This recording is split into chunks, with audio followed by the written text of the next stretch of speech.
Are we all set? Yeah, welcome everybody. Thank you for coming today, especially the students who are in the middle of finals. Our speaker for today is Commander Rick Brennan. Rick is a graduate of UNH Ocean Mapping and was one of our early NOAA Corps grad students here.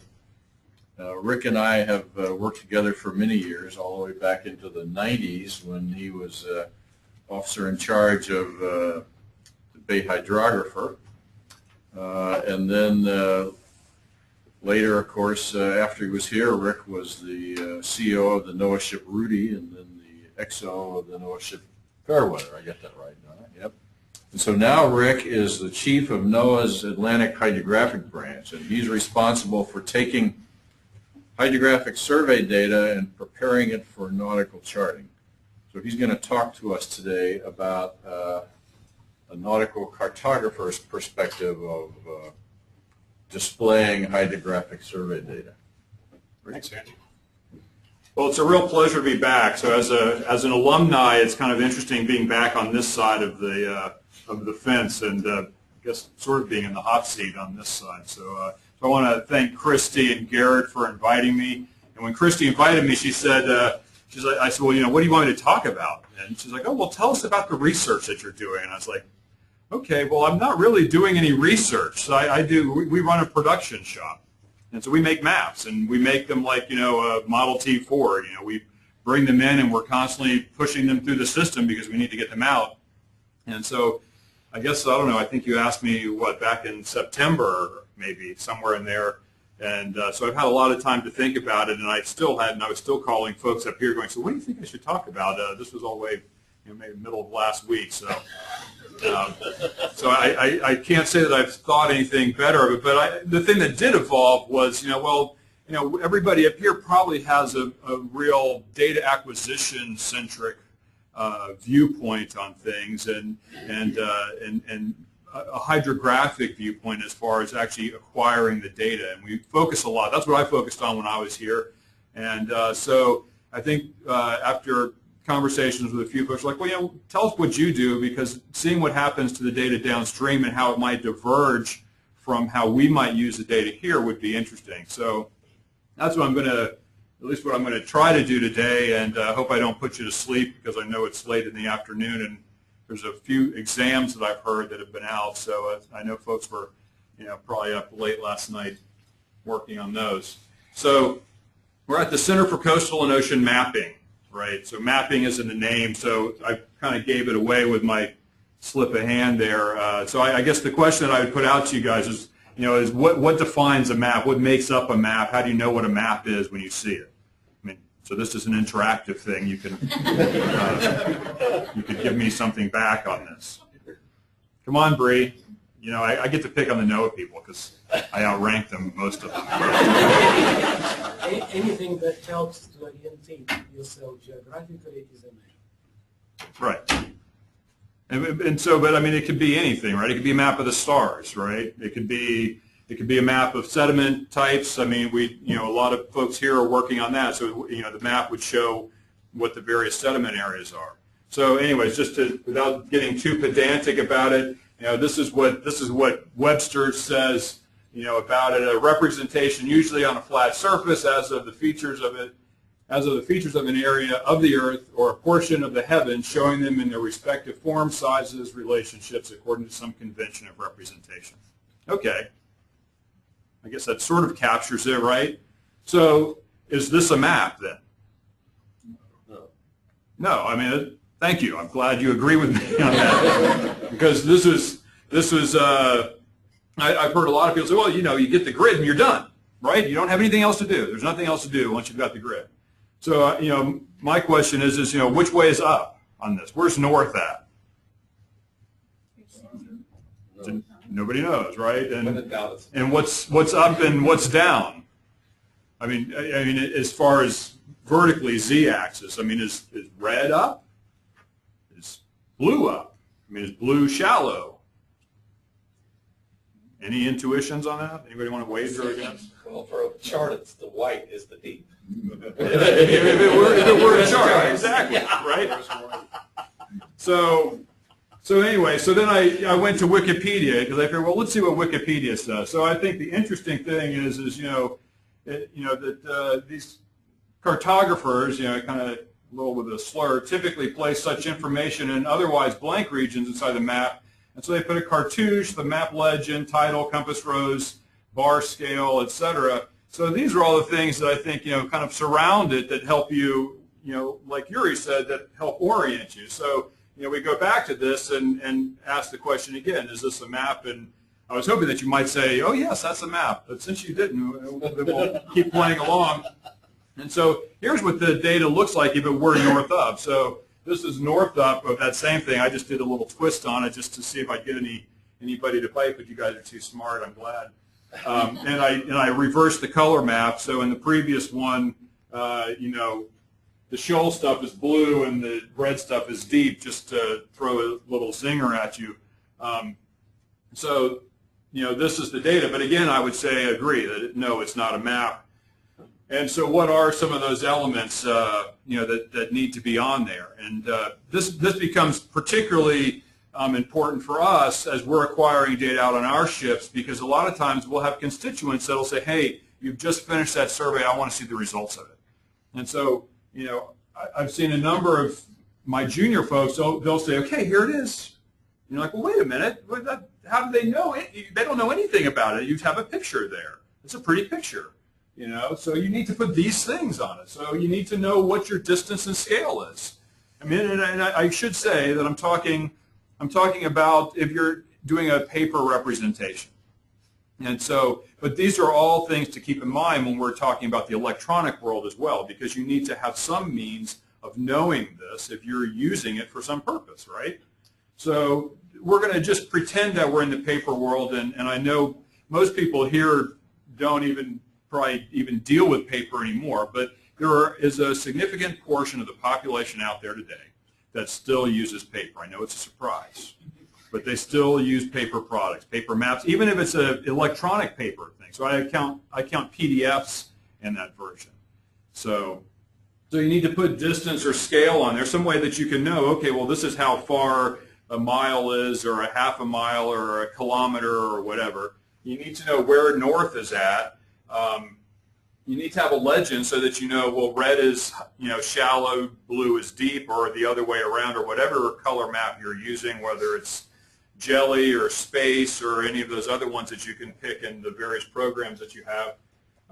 The source, you might want to know that, who produced it, where did it come from, when was it acquired, who was the person that acquired it, what was the sensor that they used, all that metadata that we usually have kind of tucked away nicely in the digital data. In a paper product, you really want to have kind of out in the open so that the people know what they're getting. And then finally, you need to have some way to determine position. I saw one recently, and it was beautiful. It even had a title block on it, but I had no way to tell position. I didn't know if it was on the East Coast or the West Coast. So if there's no way to at least figure out what my latitude and longitude is to get me generally to that area, it's really kind of useless. So anyway, so these are some of the basics on that. Bowditch, the guy that all mariners typically go to, went to him just to see what he says, because this has generally been what I've been talking about till now has been just maps in general.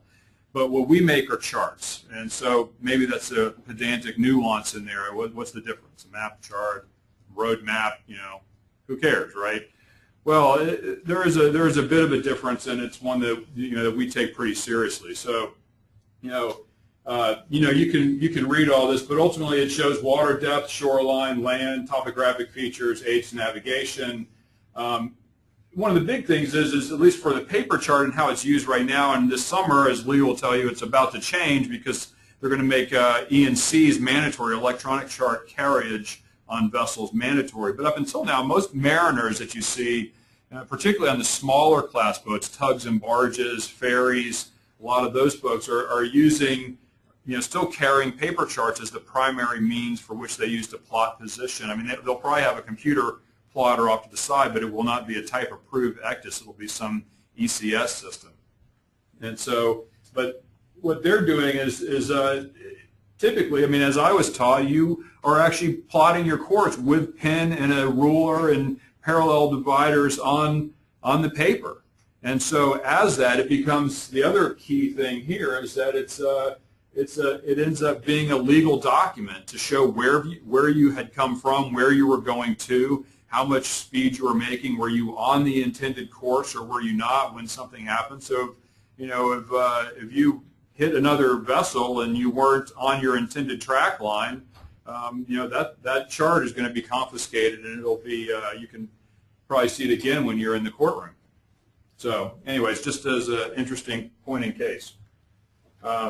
So getting to what I do at the Atlantic Hydrographic Branch. So we don't technically make the nautical charts at the branch, but what we do is we're sort of the intermediary. We get this widget in and we shape it, mold it, and then get it from something that looks hydrographic into something that looks cartographic. And so there's two steps to that process. So the first thing that we do is we run it through a pretty rigorous QC process, or QA, I should say, quality assurance process, and that's what Matt does at the branch, among other things, is reviewing that data. And so we want to make sure that that it was acquired properly, that they were acquiring their sound velocity casts at least some minimum frequency as they were, as required in our the National Ocean Services Hydrographic Specifications and Deliverables, NOS, HSSD. It's a mouthful. So that at least that they were conformance with the specifications in that regard, so that everything that they're documenting in their for their HBF, or the offsets, the rigid body of their vessel. Where was the antenna? Where was their IMU? Where was the multi-beam sonar? Are they all in the proper relations? And is everything working out okay? We're checking that as well. That tides were applied to everything and applied appropriately. And then we start launching off into the data. And so really what comes out of that, the two major areas that we focus on once we kind of deal with all the other minutia of the survey, is we look at the gridded data and check the grid. Did they clean the data properly? Does it match the features that they had submitted, that they found? And then we look at the features themselves, so the point features. And those are coming in an S57 format, and so it's basically got a whole list of fields, and I'll show you some of those later, that we need to make sure have been attributed appropriately. And so the specifications, detail for the field, we expect you to fill out this one, this one, this one, and this one. So we're checking those, making sure that they're accurate and that they agree with what we're seeing in the data. So that's the first half of it. Once that's done, it gets slid across the office to the compilation side, and then it goes through a process where basically what we're doing is we're taking it from this high-resolution survey set of features and sound and grids, and then distilling that out into something that can be portrayed at some chart scale. Because if you're a pilot landing in Manchester, do you need a map of this room of where all the chairs are? You don't care where they are. You want to know where the big features are. So, I mean, if you want to think of it in that fashion, the hydrographic survey has all the really minute details, and we need to distill that down into what are the big salient points, geographically, that we need to make the mariner aware of. And so that's what we do in the cartographic compilation portion of that. So I'm going to talk about each of these briefly, and I have till what time to torture you till 4? Is that right? Or I guess we want 4 is the end, so 3:45, and then some time for questions, right? Okay, so the longer I talk, the less questions I have to answer. Okay, so anyway, so the quality assurance side of that. So this is just an example. This is a survey that Matt had worked on just to, bring him nightmares from his previous job. You can see this is some data that had come into us. There was a feature here, and the top portion of it got rejected out.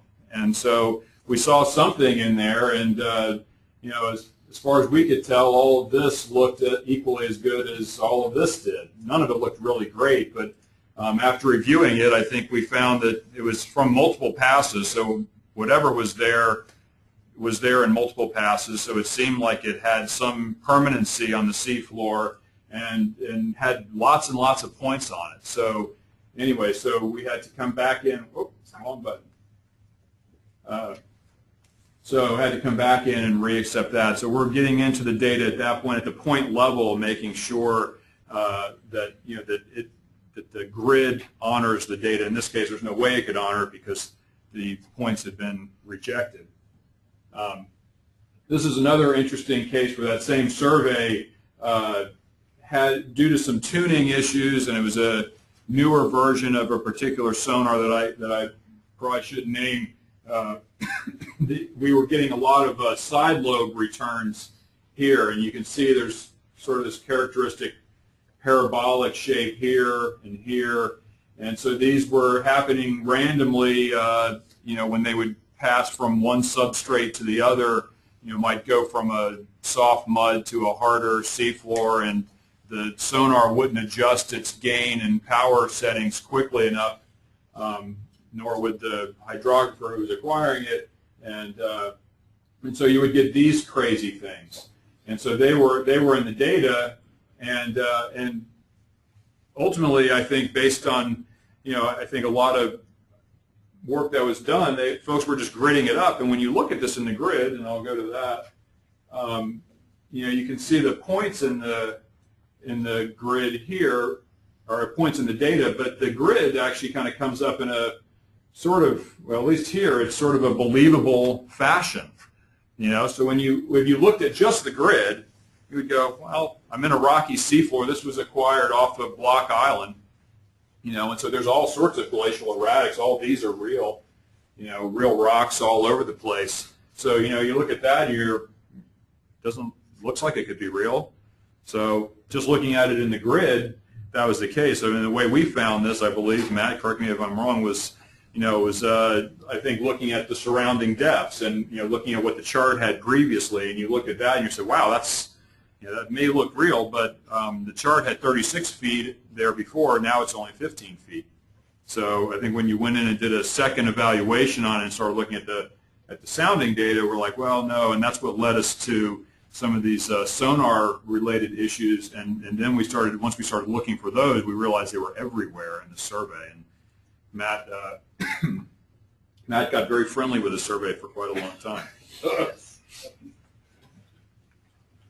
So that's we could talk for days about the quality assurance portion of that. But I mean, I think that's a part that you all have probably experienced in one form or another, depending on the extent of your field work, whether it was even just in summer hydro, or if you've had any other kind of opportunity to acquire data. You've seen varying degrees of that, and we can certainly talk about that afterwards if there's any questions on that. But on the cartographic compilation, I wanted to go back to our original image here. So this is a survey from up off of Penobscot Bay in Maine.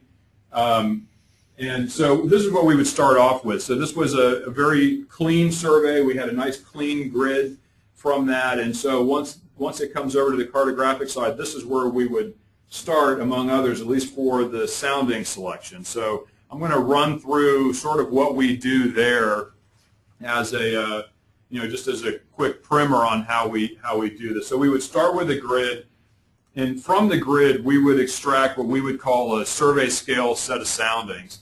And so I don't know if you can see that. It doesn't look like it got freckles on it here. So if you look a little closer, you can see these are all the depths. So we did those at 1 millimeter for the 1 to 10,000 scale survey. And so we extract that high resolution set of soundings from the survey and use that just as a means of QCing the data for one. And then it also, this set of soundings will go to the Marine Chart Division. And what happens is when this goes forward and gets actually applied to the chart, frequently what happens is there may be multiple surveys. So our Marine Chart Division is not just getting surveys from in-house field units. They're getting surveys from the Corps of Engineers. They're getting information from the Coast Guard, and so they're having to, at the final point of compilation to the chart, they're merging multiple data sets together. So they will look at this. If they don't like a sounding that we had proposed for the chart, they may take that off, and then they have this kind of grab bag of soundings that they can go back to and say, okay, well, I'm going to replace it with this one here. So they've got a selection to draw from on that. So once we have this, this high-resolution set of soundings, we would then typically tin that, grid it, and then we would run contours through that at the charted contour interval. So these are the contours that are currently shown on the chart there, and then we would set these aside and move on. And we use the contours specifically for sounding selection. How are we going to put soundings on the chart? Because if you divorce yourself from that, you're going to run into conflicts. And that probably sounds like gibberish, but hopefully in just a minute I'll be able to explain that a little bit better. So once we do that, then we will extract out another set of soundings, this time though specifically for the purpose of the chart at the scale of the intended product. So we could have a chart that covers this lower half of the survey here. That may be at 1 to 80,000 scale, and then we might have another chart up here that's at a 1 to 40,000 scale, and we would extract two different sets of soundings from that, one for the 40,000 scale chart because they're going to be at a different density, and then another set for the 1 to 80,000 scale chart because we need to populate them for the density of that chart because there are two different ones, half the scale or twice the scale, however you want to look at that, of the other, so they're going to have a different density of soundings on them. So we would do that twice. In this case, just had one, so we would go through and do that, and you may have seen those kind of just blink in, but in case you didn't, I've got a little zoomy of that too.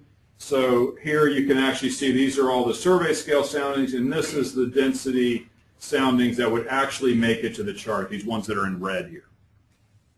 So that all happened in about 30 seconds. We were able to select the parameters, hit go, it runs through, and we've got soundings at the chart scale density, whatever we put in. So that happens very quickly. But garbage in, garbage out, right? It's just it's not a very smart algorithm. It just picks them based on a simple radius, and we can set some parameters how it might set. You might pick soundings at one density for a given depth range and at a slightly less density for another depth range, and we can specify all that. But even still, it's just kind of dumb.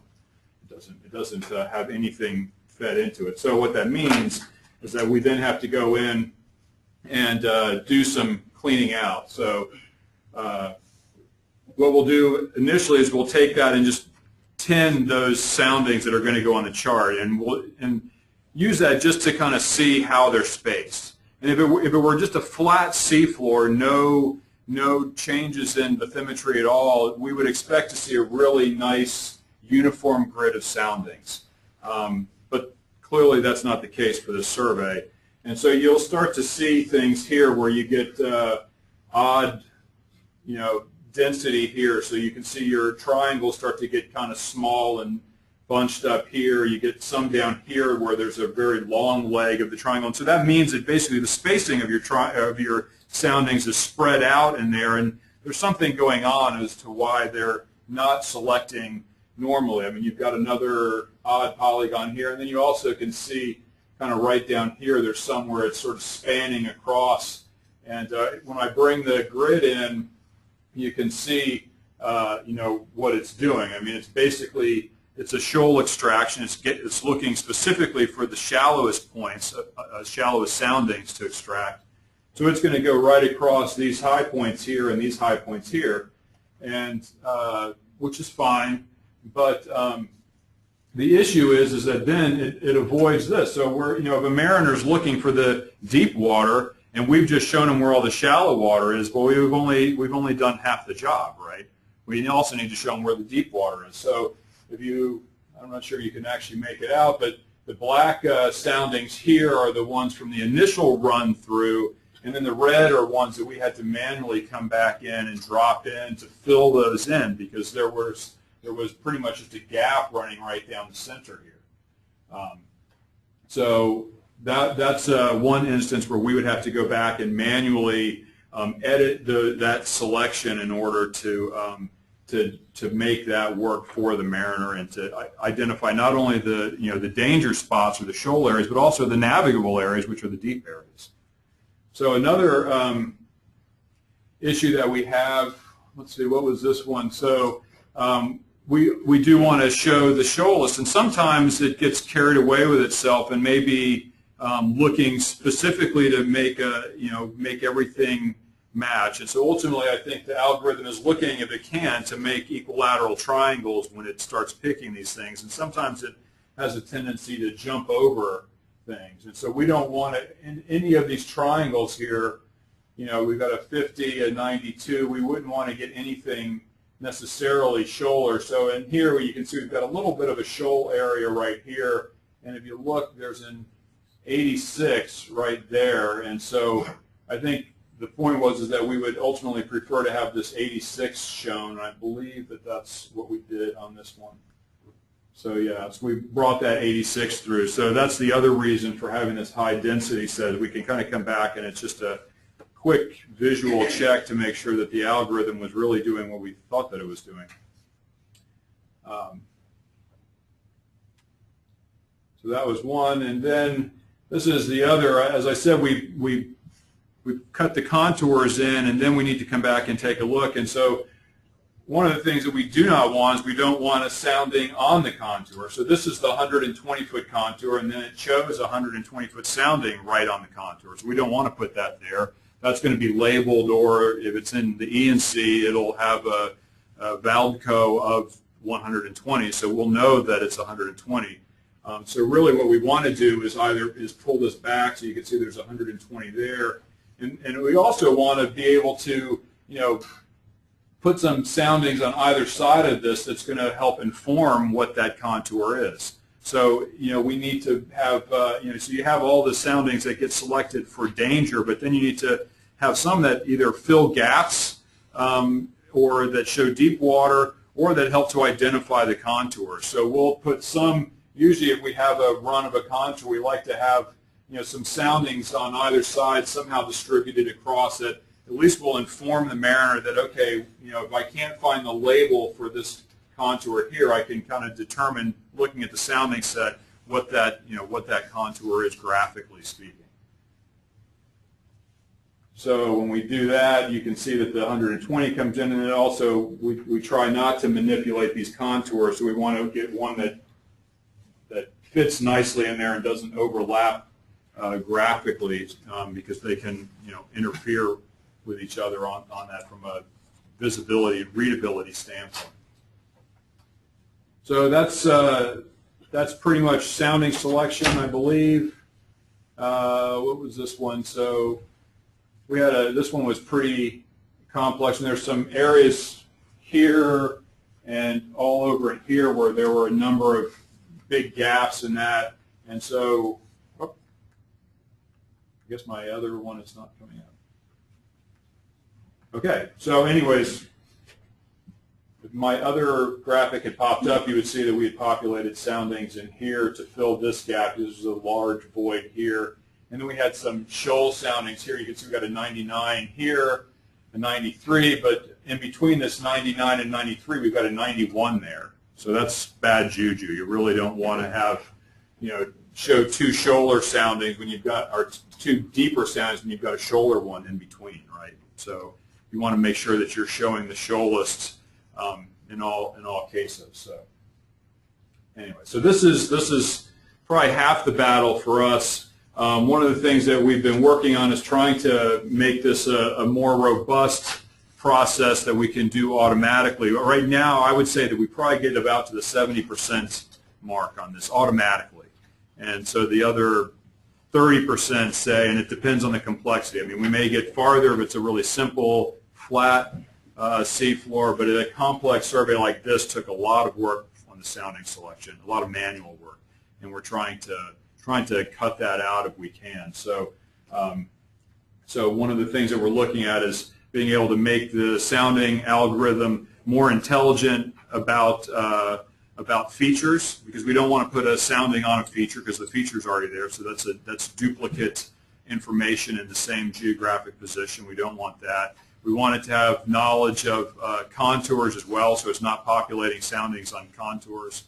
So that would be good. And then we also wanted to choose those soundings in such a way that it actually helps to inform those contours. So if we choose those soundings by depth area, what we're hoping to do is to push the boundary a bit so that it, that it will actually populate more evenly along the contours and not step on the contours. So that's something that if I have any success at it, maybe you'll see a paper on that at the Hydro Conference this year.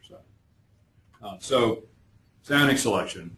Next big thing that we work on, and this is the nastiest thing that we do, nasty as far as just gritty, dirty. I really don't think that there's any way to automate it. If somebody here can think of one, you'd have a lot of adoring fans. That's all I can say because we don't have any money. So, but is dealing with features. And so let me just give you a case study. So this is Pensacola, Florida, and you can see this is the fairway. So here's the fairway coming in, and then the channel coming into Pensacola, and this is the fairway that runs offshore here. And so this is where the ships are going to stay. It's not such a big deal on this side of the Alabama border, but once you cross over into Alabama, and even more so when you get into Mississippi, you descend into a forest of oil rigs. And the only place that you can maneuver relatively freely is if you're in the fairway. So the shipping traffic stays there almost exclusively for that reason. So we had a survey there. Here it is. And let me zoom in a little bit more to give you some perspective. So you can see there's a couple of these, for those of you uninitiated to nautical charts, these little blue circles are what we would call an obstruction. So it's basically anything other than a wreck. So that could be, a ferry boat going across Delaware Bay and somebody forgot to put their parking brake on and it rolls off the back into the ferry and into the Delaware Bay. It could be, a bunch of tires that they decide to make an artificial reef out of. It could be, a fisherman who was dumping his old refrigerator over the side to make a fish haven, so when he goes out fishing, he can try and catch some striped bass or something. It can be all. We've found every order of trash on the seafloor, but that's ultimately what falls into the obstruction bin of things. So you can see that there's a couple of obstructions already on there, and so that 41 means that's the least depth over it. You've got 41 feet of water above that feature, whatever it is on the seafloor, to navigate over. So this survey turned these in. Oh, so this is what came to us, and so then we're posed with a question of what to do. So if we were to just send it straight on through, what mariner in their right mind you would think would want to pick their way through that, right? I mean, who's going to do that? So then that's up to us. So all of these things, Matt's team had come through and they said, yes, indeed, every one of these things is real. There is something on the seafloor at that location. We've confirmed it both in side scan and in multi-beam. It's there. We know it. So then it's up to the cartographers to go, okay, now how do we do some tricky song and dance to make that, to make that work? Because, we're here to support safe navigation. So, yeah. So, got to start off big picture first. So ultimately, what's the thing that we're most concerned about is somebody hitting the seafloor, hitting one of these things. So on the West Coast, the thing that, or any coast right now, except maybe down in the Gulf, there are some ships that are bigger, but in general, you don't get ships that are typically deeper than 66 feet. So we've arbitrarily set our depth limits at about 66 feet or 11 fathoms. And so anything below that, they get a slightly different set of analysis applied to them. So we look less harshly at those. And so ultimately we could come through here and say, okay, well, we've got a number of them. I believe there was a 67. There were some others that are close to the 66 here. And so we could probably thin those out first and at least get those out of the way, because at least in this part of the fairway, they're not taking any ultra large crude carriers. These are the biggest of the big that inhabit the Gulf of Mexico. These ships are over 1,000 feet long and 200 or 300 feet wide, and I think they have a draft of 80 feet. They never call on a port because they're so deep in the water. But they kind of, this is too close to shore for them. So we're back in the normal mere mortal type ships that would navigate here. So we could drop those out, but then we would probably start coming through and going, okay, well, let's take these as a cluster here, right? I mean, we've got a couple, which is the shoalest of them. So we've got a 41-foot obstruction here, and these are 46, 47, 57. So really, by the time you get this charted, is somebody really going to want to get in there and monkey around with that? Well, probably not. So we would probably start to try and go through, step through each of these and make some quantitative decision about, who's navigating here, what the water, what the average drafts are, and what's most significant out of these. So, if one's more significant than the other, then they would have to hit that first before they could hit the other one. So it's sort of a trade-off game that we play. Which ones are closer to the edge over here? So is somebody going to be out in that area? They're probably going to be navigating more in the center. So there's a lot of that what if that we do as we try and ultimately tiptoe through this set to weed these down. But this is the real dirty work, at least as far as cartographically speaking. This is the easy part of it, though. Well, first let me show you what we did before we get into the dirty stuff. So we were able to thin this down, but what we did do, because we do want to let the mariner know that there is, what the depth is. So a lot of these things, what we did is we just kind of, gave them a disguise and made them actual sounding. So we changed them from an obstruction to a sounding. So the mariner still is aware that there is a depth there, and so they can maneuver around that if they feel like their depth is going to, their draft is going to be in conflict with that depth on the chart. So that's the other option that we have for helping tease that out. So a number of those, if I go back, you can see like this one here. Whoops, that one became a sounding, and a number of them became sounding. So we are representing them on the chart, but it's still, which ones do you do that is, with, we grapple with a lot, because a lot of times this was actually, you have a fairly straightforward situation, but sometimes that decision is, can be pretty difficult to make, and there's no real set of rules for how to do it either. If you've got these as electronic charts, can't you just have an option in there to set the draft of the vessel and show those that are... Amen, brother. That would be great. That's ultimately what we've been... I was talking, you may have heard the conversation at lunch. We did a paper at the last Hydro conference on that. The folks at the IHO, I hope anybody out there at headquarters isn't listening on this one, but we proposed just that. So you have a SCA min and a SCA max value, which basically is when does it appear, when does it disappear, right? And so what we had proposed was that you could do exactly that. You could do just what we're doing here. With these, is you could say, okay, I'm going to put a sounding there, and it'll be a sounding until I get to this scale of zoom, and then it's going to go from sounding to feature. But internationally, which is unfortunately how we have to play, there's a lot of dissension about that idea, because they don't like a feature changing shape like that, because it's sort of like a bait and switch, I guess. And so and where we were trying to show its worth is exactly a case like this, where the more you zoomed in, the more information you got, and the more you could see on that, of what was really there. And the more you zoomed out, you got this more generalized view, a la soundings, to show. So I think it's a really good way to do it. I think what is complicated is how you put it into play. How do you put it into action and practice it? Where do you draw those lines? What's the limit? How many do you let in?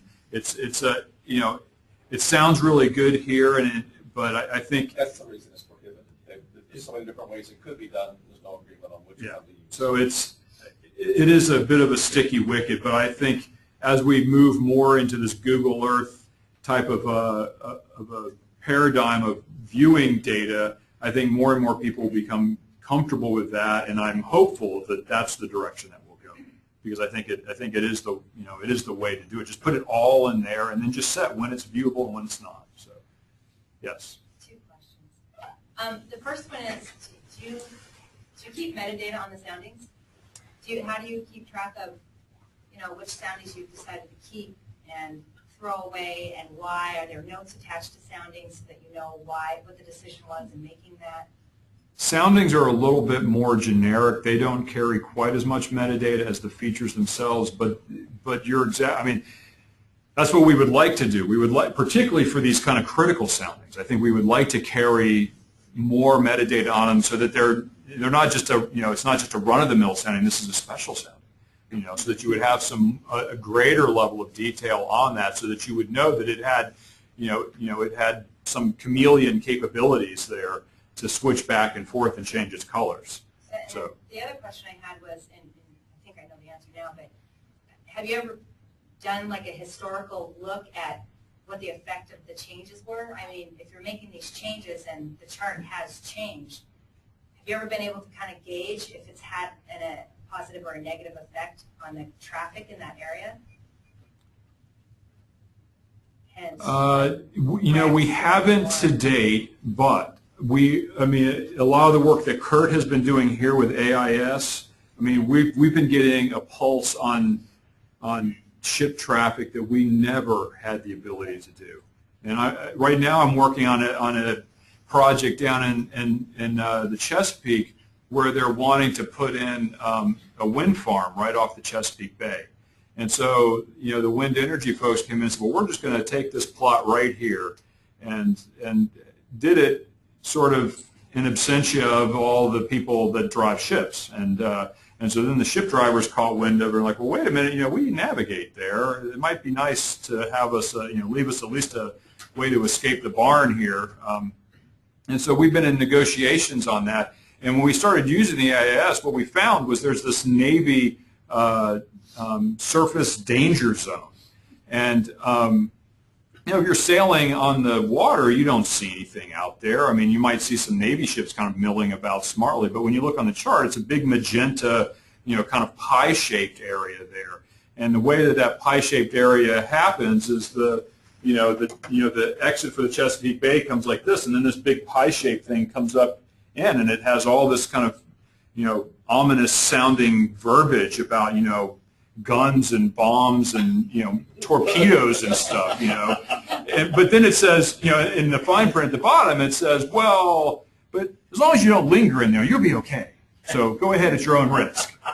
So what would you do, right? And so they said, no, everybody's going through there. Well, when we got the AIS data, what we could see is that they were, they came out of the bay and they went all the way around it. And so that's stuff that we had never known before. And so they were saying, some of the folks were like, no, they don't, they just go straight through. They don't bother with that. And so I was able to pull out the AIS and show them, and I said, no, they do. See, here's a whole bunch of them, actually, about 100 ships that have diverted, and they're not going in there. Maybe some. Maybe it's a good place to build a wind farm. It may be kind of fun, See if you can hit that blade. Go ahead. So, I don't know. So, but yeah, I think we are starting to get a pulse on that. It's something that we haven't had, and so we're getting smart on teasing that data out, and I think we'll be able to start to see the effects of what we do, because it does. Mariners pay attention to this stuff, and when we drop, we kind of get complacent. We put it on, and you don't think anything of it, and then all of a sudden you start getting calls.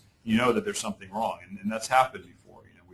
We put a whole bunch of rocks up in Buzzards Bay one time, and boy, the tug and barge guys did not like that, and so we ended up having to go back and we did just this, because they were like, no ships are going to come through Buzzards Bay, with all those rocks. It looks like it's impassable. So we changed them all to depths, and like, that's much better. One other question, as far as like the historical stuff, how often do you guys change this? Is it just once? Just whenever a survey goes by, that it's not scheduled regularly or anything?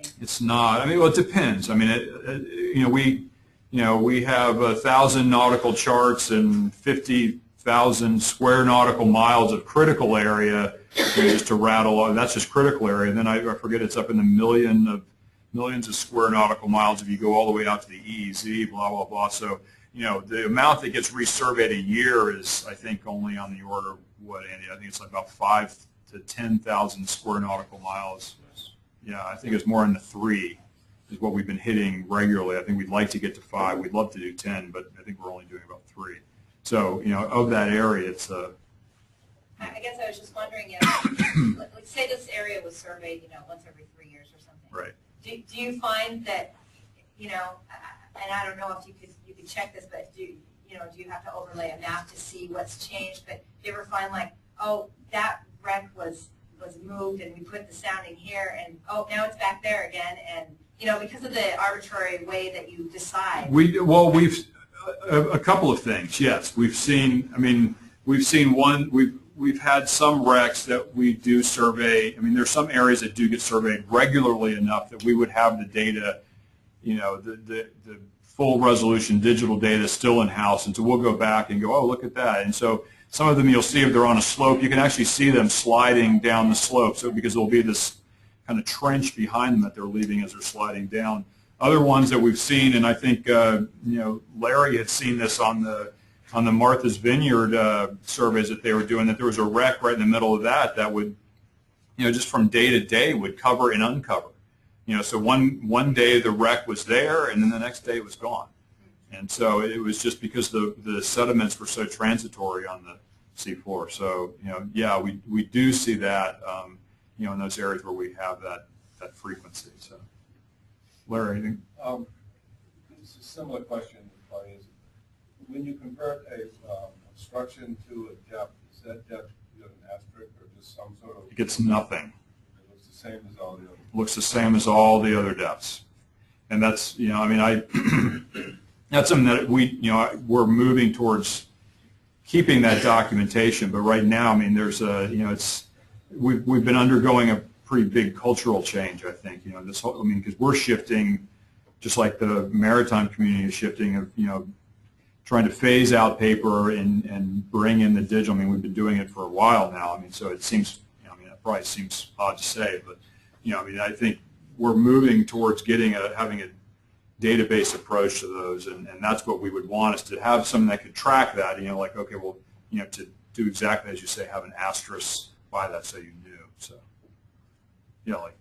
just for instance, it'd be interesting to take a look at this from a mariner's perspective, and I know there aren't that many here, but your overlay there has a reverse color scheme of what's on a paper chart. On a paper chart, of course, the white is the deeper, the blue is the shallower. What you see there, of course, is more intuitive. So a mariner would look at that overlay, and he would probably tell you 2 things, or I'm not being patronizing, Rick already knows. First of all, I don't need to see the soundings anymore. Just tell me what the color scheme is that you're using to display the depths. So those soundings that you have, say, where the 10-fathom contour there, that's 61 and 59 on the right-hand side, you don't need them anymore. well,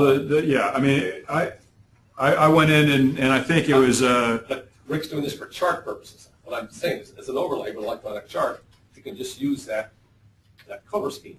Now, the other interesting thing, of course, is the contour line there. It's a 10 fathom, 60 feet. I don't think we're going to go to metric in the U.S. in my lifetime. But for E&Cs, they're supposed to be in metric. So you would then wonder, well, you got a lot more information there than just that one single contour or all those spot soundings.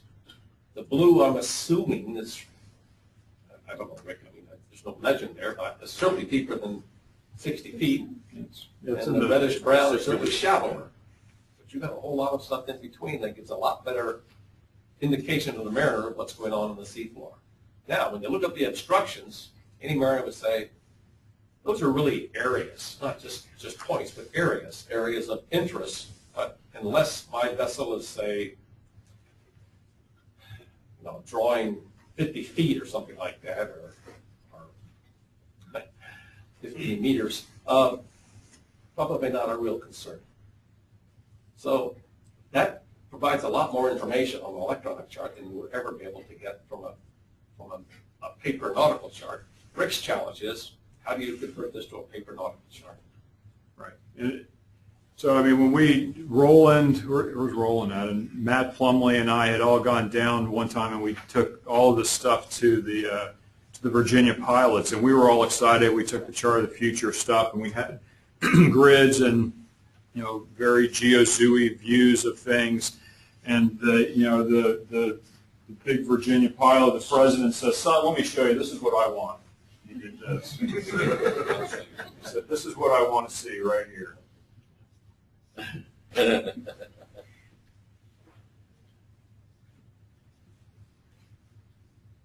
He goes, "These are my channel limits, and these are my buoys. I just want to know where they are. I don't want to see anything else." I mean, honestly, that's because I think everybody thinks that they're out there sightseeing, but you're having to put positions down. You've got radio calls coming in.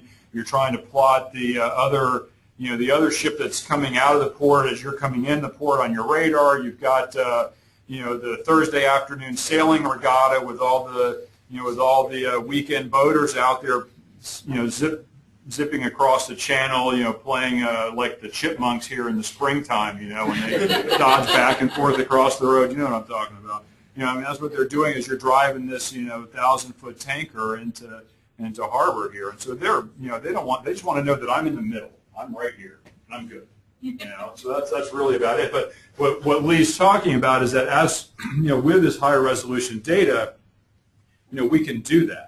It may not be channel limits, but if we had contours, where we could say, okay, well, here's my, this is the area this is all deeper than 45 feet, and I've got a draft. Depth areas. Depth areas, right? I mean, this is all greater than 45 feet, and my draft is 42. Then I can stay there, and so that's where we're going with that. So part of the project that we're working on in Norfolk right now is to produce a berthing scale chart to demonstrate that. But the unfortunate thing is that the mariners don't know what they're missing right now. They don't know that an E&C is capable of that because the E&Cs don't carry that data in them. So we need to kind of, sort of a chicken and egg thing. So we need to get that data out to show them what's capable so that then they can, they can be pulling for it as much as we're pushing for it. So anyways, we're going there. So this is an example. These are all the attributes here that a single feature, this silly little obstruction, would have on it. And so all the ones that are colored, well, at least all the ones that are green are the ones that are required. They were red before and they turn green when somebody fills them in.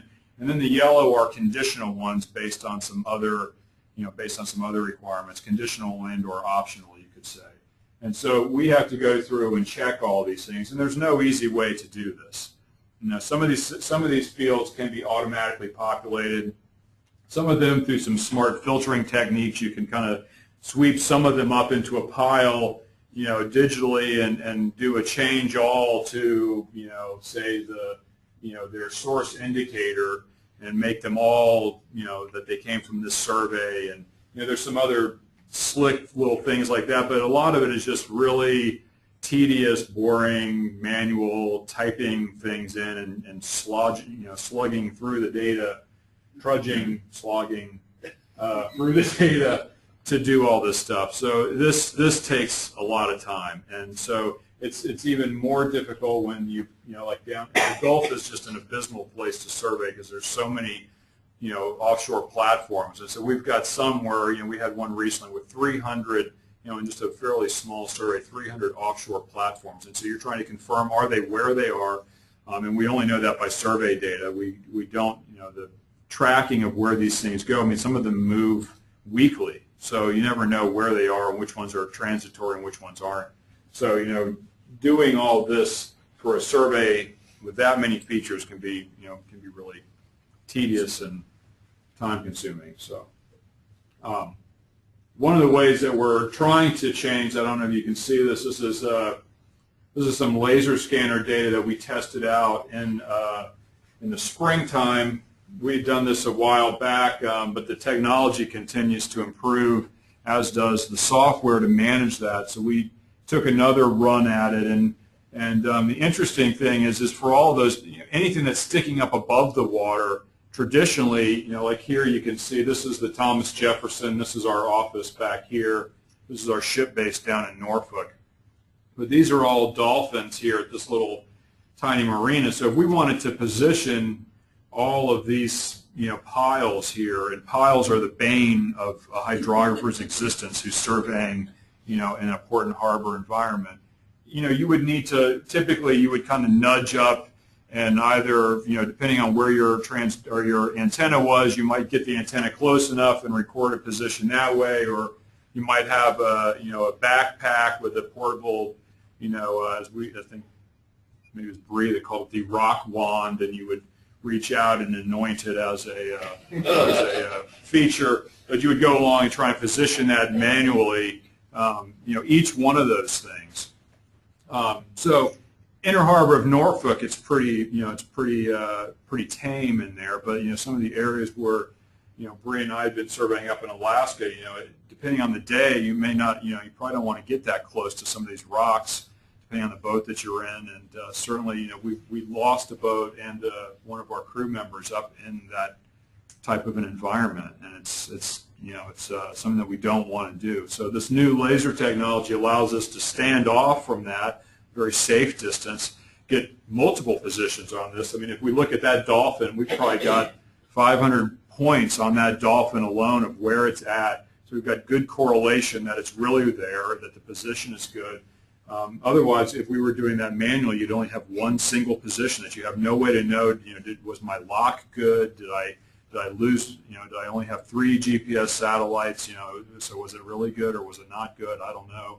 So here, you've got a pretty firm feeling that what you've got is good, because everything is all in agreement, and you've got a statistical set of soundings, or points in this case, to make that assessment. So what we would like to see is we'd like to see some quick way to turn these things from a bunch of points into a cartographic symbol. Because right now we have to do that manually. So being able to just come in and kind of with my magic wand, just touch it and say this is a pile, boom, pile, pile, pile, pile, and select one of those soundings using some method. Maybe the highest one, maybe the center of those, something like that. So that's one of the other areas that we're looking at, particularly in ports and harbor environments, because you've got a lot of debris, docks and piers and piles and things that are just sticking up everywhere, and you've got to try and position those, and it's a really complex environment. And many people don't believe it, but it's a very dynamic environment, and it's changing. People are always building. So the Port of Norfolk is one. I mean, it's just constantly changing. So that's it in a very, well, I guess it's an hour nutshell now. So, but if there's anything that I didn't touch on, yes, sir. Just a question. Is this selection process for sound in the same way other hydrographic organizations like the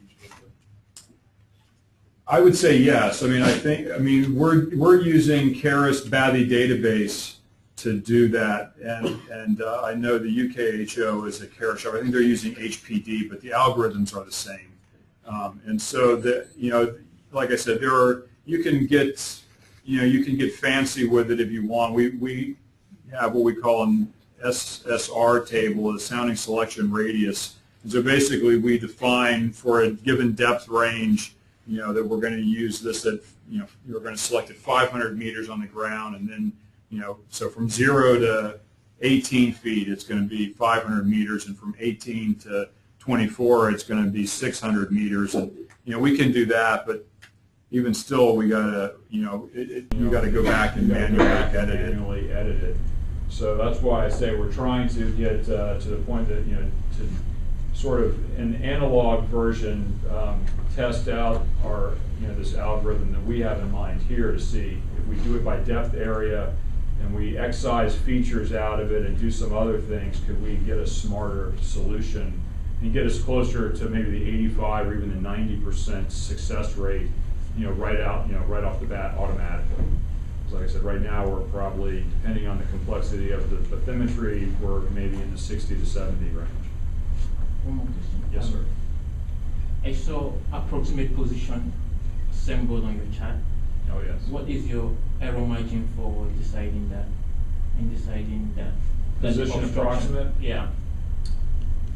It's a very long calculus equation that's in some old timer's head. It's not, I don't mean to be flippant about it, I mean, but it ultimately, there's a number of parameters that they look at. So they look at the age of the position, when did it come in, what was the position method used, and I think they have several rules of thumb. I don't think there's anything hard and fast. So a lot of times, it may have been, a pleasure boater who reported their boat on the rocks after, having martinis at the, at the beachside bar, and they just said, well, I was 500 meters off the beach, I'm sure that this is where it's at. Really, most of the time we find it much farther away. But others, you don't, it just depends. So most of those PAs are very old because, the positioning systems were not as prevalent back then. So I don't know, I realize that probably doesn't fully answer your question, but I'm afraid that there's probably not a very good answer to it. Because I equally have the same problem deciding on that in my research, as in what error margin do I give obstructions that have PE on it? No, and where the interesting thing is where that becomes an issue for us is when we go back to look for them. Because that same radius is what we use to disprove that thing with, right? Because we do that. We put so if it's really bad, we put 1,000 meter search radius around it. And so then we've got to survey 1,000 meters around that thing to say that it's not there. Does the mariner care that it was, that it wasn't within that? No, the mariner is going to look at that and he's going to say, okay, well, here was the wreck right here on the chart. And so I'm going to make my course go like that. That's all he's going to do. I'm just not going to run over that symbol. That's as far as he's going to go. So the fact that it's not here, and that we've surveyed 1,000 meters, I mean, it's inconsequential ultimately, right? I mean, so what I'm trying to push us towards is saying, well, let's just, if we covered this area here, some marginal area, we should remove it, because if it's over here, it's going to be it's going to be a completely different feature. And we're not, because ultimately it's staying on the chart, and so we could survey half of the ocean, but if we left that one little sliver off of that radius, it would still stick on there. So I don't know. Rick, Sorry. Oh, there's Roland. yeah, Hi, Roland.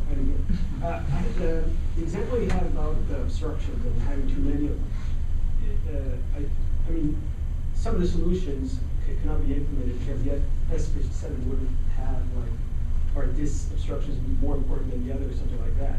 The upcoming standards that are going to replace it, are they going to have more room to give more attributes that then can allow the mariner to say, all right, I want to see all those obstructions. No, I only want to see those that affect me. I think it is going to have more attributes. Whether or not it has the attributes needed to do that, I'm doubtful of. I would have to. First implementation is no. Yeah, I mean, it's going to have allowances for time varying data and other stuff, but it's not. I think that's a whole separate debate of this, this changing shape and it's basically going to emulate the S57, just use a different format, including encapsulation. I mean, there are some advancements with it, but I think this gets down to a much more core basis of. I mean, the issue being is that the feature's there, and then the feature's gone, and I think that's half of it. And then, like Lee said, the other is, if you were to make a change and to come in and out, where do you do that? What are the standards for doing that? And how do you codify that so that it's applied universally? So that the UK does it like we do it, like the Netherlands do it, like the Germans do it. And so. Because mariners don't like to be surprised, so they come here and it does it differently than when they, pull into Singapore. That's not fun for them. Matt. I just want to say another word about like the survey acceptance and verification process. You brought back some repressed memories there with the Long Island survey. Have some counseling later. Yeah, because that is, I do spend a lot of time doing those, and those two surveys are exactly alike. So it definitely, keeps me on my toes. And when you start to do a review, once you dig into the data, you find some landmines. And in the case of that survey, it was just like a nuclear bomb. Because the deeper I dug, it just got worse and worse, and that took me months to get through the pipeline in order to get that data, any usable data applied to the chart. So we get the very, very good surveys and also the very, very bad. So you have to be ready for anything. Yes, Glenn. You mentioned ECS. Can you just expand on the difference between ECS and ECDIS? Sure. How to do that in a nutshell. So ECS is just, it's any of these off-the-shelf software packages like Captain, Fugawe, there's a bunch of these ones that, that are basically chart viewers. They get your position, they put it on a chart, and it could be the same software even as what would be in an ECDIS, but an ECDIS is a whole other level. It probably would have some, Lee can probably give you the detailed specifications, but ultimately there's... Want to buy the book? Yeah. So the system itself has to have, redundancy to it, so it has to have a battery backup to the system. It needs to have a backup hard drive. You need to have, other recovery options for it. It's probably going to be tied into, probably a radar system, preferably. And there's a whole list of these criteria that have to make it type approved. So that means that the IMO has gone in and they've reviewed the construction and the and the specifications for all the equipment that go into building that, and that's what makes an ECDIS system. And so really, from a functional standpoint, or at least from a user standpoint, they could seem about the same, but it's really what's under the hood that that makes them different. Just think of it this way, Glenn. SOLAS vessels, safety, life at sea convention vessels, have to carry ECDIS starting next year. Yep. Have to carry ECDIS using NOAA ENCs in U.S. waters starting next year. Yes, Ben. Back in the automated placement of soundings, you were talking about 75% of it works and 25% doesn't, or whatever your percentages were. You still have to go through the result of that, 100% of the result of whatever you did automated to review it to see whether it's good or not. It's not correct. There's no way to automatically determine you did a good job. Yeah, that's pretty much the case. So what you're gaining by the automation is not quite as much as it might appear, because the review process has to be done by hand. Yeah, that's true. So there is a lot, but there are, that said, there are some tricks, and I'm masquerading as a cartographer. I'm really a hydrographer. And so when I got to the branch, they kind of put the cartographer hat on my head like the sorting hat in in Harry Potter. And they said, okay, yeah, bring him in. But what I learned is that the guys have some really neat techniques for it. So as an example, you can select all of your soundings. You know where your contour intervals are. And if you want to go and search to see if you've got any soundings falling on contours, you just sort all the soundings, by depth, and then you go to see, are there any 120-foot soundings in there? And oh, look, I've got a whole bundle of them. Let's go see where they're at. And you just click through them. You go, oh, yep, that one's on there. Delete. That one's on there. Delete. That one's on there. Delete. And so there's little things like that we've developed that allow you to kind of very surgically go in and say, let's check for this. And we can go in and hit that pretty quickly. And so that whole tinning method,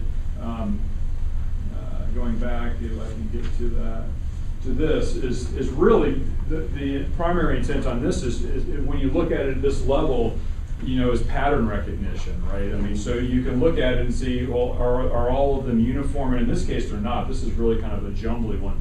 If we took one in the Gulf of Mexico, it would look like perfect, isosceles triangles or equilateral triangles all over the place, and perfect little pinwheels, and they're all you know, they're all the same leg width and everything, all the way across the survey. I mean, it's like, oh, that's, you know. But you know, this you kind of go, oh, well, geez, you know, and so we would go in and we said, well, what's going on here? Why is that so long? You know, and so we use this to kind of attract our eye to the situation and see what's going on there. So a lot of times we might go there and there may be, you know, you might have a legend in there, or you might have a scale bar there, or some other, you know, chart furniture that we were avoiding, or there may be a feature there that we had pulled out or something. So it all depends. And so Particularly with this tinning, the pattern recognition, visual pattern recognition is... It's purely visual. It's just to help our eyeball. It's Yeah. not, there's nothing automated once we get to this level of it. But they're tricks of the trade that we use to tease certain things out of the data and make it more visually apparent when we look at it. So that's all that it is. And that's you know, when we go back to some of these other things, you know, that's where the grid helps out, is having the grid underneath that. You know, you can look and say, well, geez, I got a hot spot here, you know, there's a nice little shoal there, how come I don't have a sounding on that, right? You know, I mean, that seems to be the shoalest spot. I should have something there, and you can kind of go in and look. So, you know, like I said, there's a number of little things. You're right, though. It's you know, there's nothing, you can't just push the easy button and, you know, and start running on it. And so. I wasn't going to give you a hard time, but I am. We haven't expected anything less. So can we go back to the slide you had with the 120? Yeah, so I'm disturbed a little bit, okay, by the fact that there's almost no 120s on the 120 contour line. And the fact that there's a lot of deeper soundings on the shallow side of that. It seems to me that our chart process, and I think some other nations are like us and some other are not, overly generalizes and overly shoal trends our chart information. This may be a really, for that reason, and you know, it might not be the best example, because, you know, this is sort of like the Julia Childs, you know, thing where, you know, she puts the casserole in the top oven and pulls out the perfectly cooked one out of the bottom, you know, so I've sort of done that here. But one of the things that, you know, I think that this contour has been generalized. I don't think this was one that was automatically done, and I think we made it swoop down because there are, like you said, there are some deeper ones. And so depending on the, you know, how dense the sounding set is, a lot of times what you'll get is, I won't tell you what the commonly used name is, but we'll call them orphan contours in here. That little tiny circular things that would, you know, that would contain a, you know, an isolated sounding or something. And so a lot of times what we'll do is, you know, is in that case, if there's a lot of these little, you know, contour areas, we would just say, okay, well, you know what, nobody's going to be able to navigate through those things because they're so tight and the bottom's so bumpy. You know, we would sweep it out around it to just, you know, to do that generalization. We really try to restrain ourselves on that, though, and we, you know, carry around a big long pointer like, you know, Sister Mulcahy, you know, and smack people's fingers that are doing it. But, you know, we try to, you know, to keep from doing that too much. But there are instances where cartographically that makes a lot more sense, because otherwise you can't, you know, you couldn't portray the soundings, and then you'd have to, you know, in order to portray a sounding like that, I mean, if you look, you know, you would probably only get a very tiny little contour around that. So you'd have to bubble that out anyways in order to contain the sounding at scale, right? So when you plot it at scale, you got to have a contour around it because it's just punched through. So yeah, we do that kind of manipulation, but it's, I mean, it's very rare. I don't want to say very rare, I mean, we use it judiciously. It's like an advice: stay in the middle of the ocean. Right? Yes. Yeah. Don't get close to the shore. We try to save people from themselves at some point, and sometimes we get wrapped around the axle doing it. Was that really necessary in 100+ feet of water? I mean, what kind of vessel are you going to be running? Well, at some point it's for cartographic simplicity, right? I mean, you know, at scale, I mean, when you plot this out, I mean, some of these little things, you know, this is another way, and you know, get back to what Ben was talking about, is if we sort these contours by length, you can see a lot of them, if they're only about, 0.3 of a meter long, that they're really small. And so we'll go through and check those and see what they're encompassing. And because it's going to look like a dot. You won't even see it when it's plotted at scale. You just put a single sounding on it. You might, but if there's a bunch of them, you may bubble that area out and put one representative sounding in the middle. Because it depends on where, it's like if you had a sand wave field, right? So there's one of these right out in the Piscataqua. If you drew your contour interval right through there, you're going to have, you've seen it, the nastiest looking contours, right? And so there's, is it really buying you anything to, to show all those little kind of, things like that? It may, it may not, it just depends. You got your 120-foot contour, and there's almost no soundings under 120 feet. What would be the next You got one? one, What would maybe be a the next handful. Contour to the north, for instance, would I the see next one be 99. 100 or? Over there. What would be I think is it the 100? Then you come up. It comes down to chart scale, how you represent. It's not real. Chart is not meant to be real. Well, it's it's meant to be conservative, but it should at least represent the contours of the ocean. At what scale? well, what is charted is not a contour. We're not charting contours, we're charting curves, which is maybe a pedantic, distinction, but the difference is that as the curve is meant to is viewed as a safety region, that the depths in here are that are going to be either deeper or shallower than this, and there may be exceptions, but they're not going to be shoaler. So they could be deeper, but they wouldn't be shoaler. So that's so we can, under that moniker, when we draw so like I said, these are contours with few exceptions.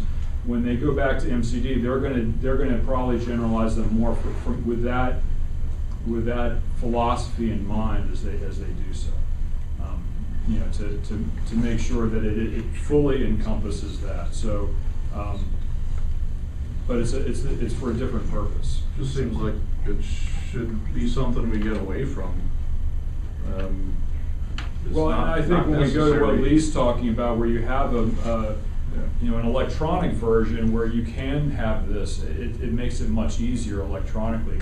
Cartographically, from a paper standpoint, you're stuck, right? You can't zoom in and out with paper, and you're stuck with line widths and weights of pins and the font for your graphics, and so all those things need to be typographically correct. So Most everybody's familiar with orthoquads.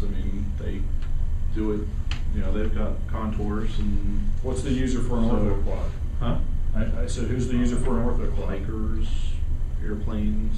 It's unlimited.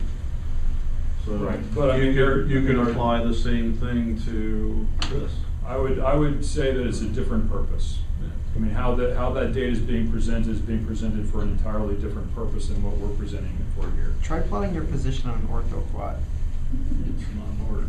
It is. If you have to do a series of plots every 6 minutes with a track line, you lose where your information is. You need the white space. I think the example that you gave of the pilot down in Virginia is perfectly applicable here. He doesn't care about all that stuff.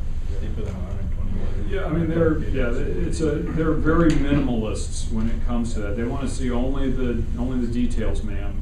And that's what that's what we want. So that's what we're trying to tease out and trying to make it very clear about. If you stay outside of this, then you're good. But this is, like I said, I was using this more as a case to just show how you could get a sounding, plotting up on a contour, and how we would need to choose a different one ultimately. So Andy picked the one fly in the ointment there. So, anyways. Okay. Going once? Good. Thanks. Thanks.